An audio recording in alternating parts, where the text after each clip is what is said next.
Shalom Aleichem, everyone. This is Rabbi Kovacs, and for Tu B'Shvat, we are continuing in Ketubot, chapter 7, Mishnah Bet, on the topic of nedarim, vows that come between a husband and a wife.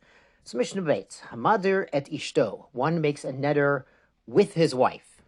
Now, normally these words mean he makes a vow against his wife or prohibiting his wife from something. In this case, the Gemara explains the wife made the neder, and the husband heard about it and did not annul the neder.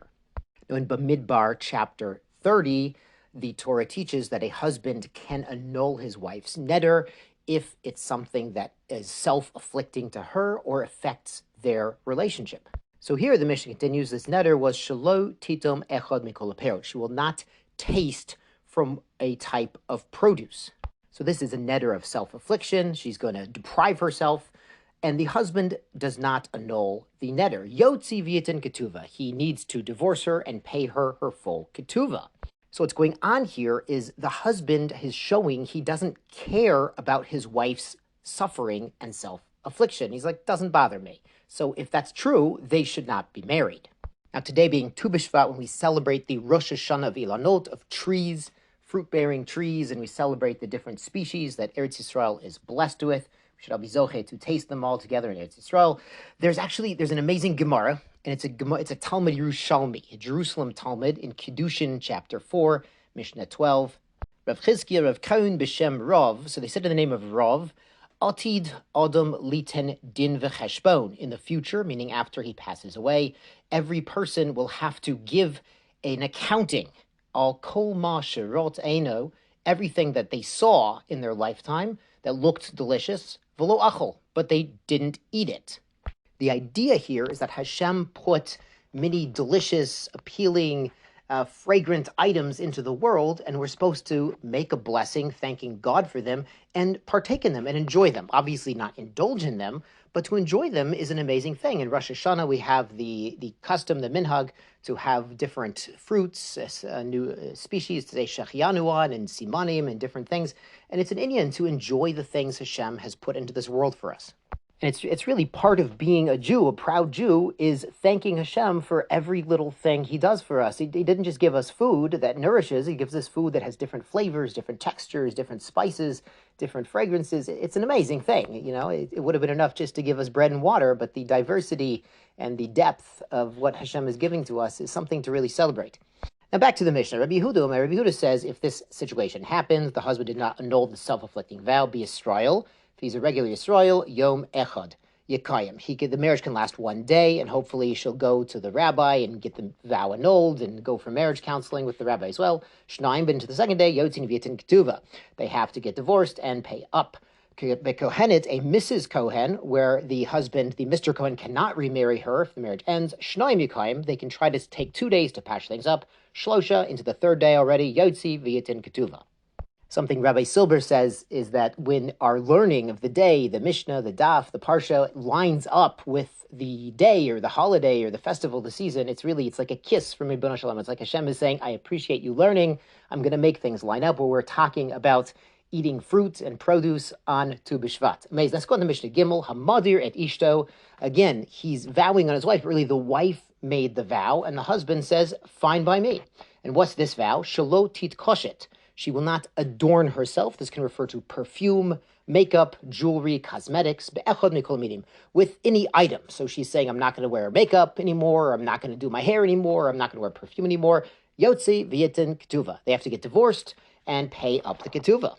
The idea here is what the wife is saying by making such a vow is she's saying, I'm not interested in being attractive to my husband anymore. I don't want to put in the effort. I don't care if he looks at me. I don't care if he appreciates me or finds me beautiful. I'm just not interested, in looking good for anyone else. I don't want to put in the work on this marriage. And the husband says, fine, have it your way.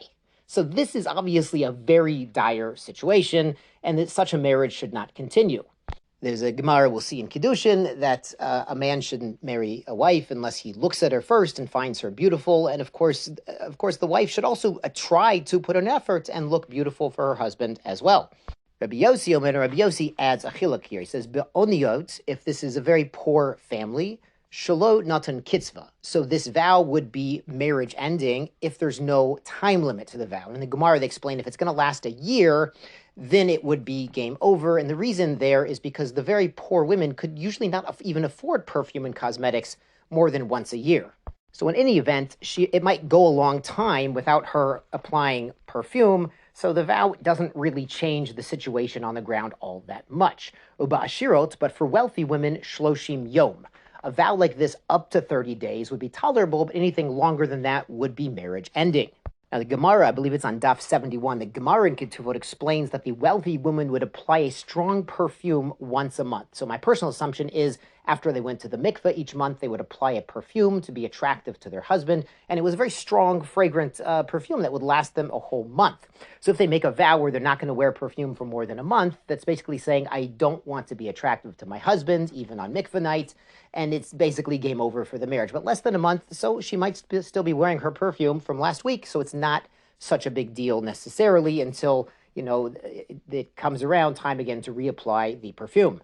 And Gebars like this really make us appreciate in modern times, we have a cosmetics industry, perfume industry, deodorant. It's Baruch Hashem accessible to everyone, rich and poor alike, and it becomes a chiyuv on us to bathe and to smell nice. It's a mitzvah bein adam lechavero to be presentable and in looking good, smelling good. It's a great thing to do, to be a kiddush Hashem, to show that the Jewish people are put together. It reminds me of a medrash, so bonus today. There was a teaching of Hillel HaZoken, was leaving the classroom, leaving his Talmidim, and they said, Rebbe, where are you going? He says, I'm going to do a mitzvah. And they said, what mitzvah? He says, I'm going to bathe in the bathhouse. And they said, Rebbe, is that really a mitzvah? He says, yes, of course. He says, Lahavdil, he gives a mashal, he gives an example. If somebody cleans up and scrubs and takes care of the statues or the portraits of the king that are over a city, then it gives honor to the king, and it makes the king appreciate him. So too, when we take care of our bodies that Hashem made us, b'tselem Elokim, that Hashem made us, it says in Bereshis and Genesis, then all the more so. Hillel HaZaken explains that this brings honor to Hashem, and Hashem Kiviyachol appreciates that we are presentable and that the Jewish people are what we call a Kiddush Hashem, that we're setting an example of how to be dignified and approachable and really just a great glory to Hashem that his people are put together and smell good and look good. So, Hag Sameach, Tu B'Shvat Sameach, and be well.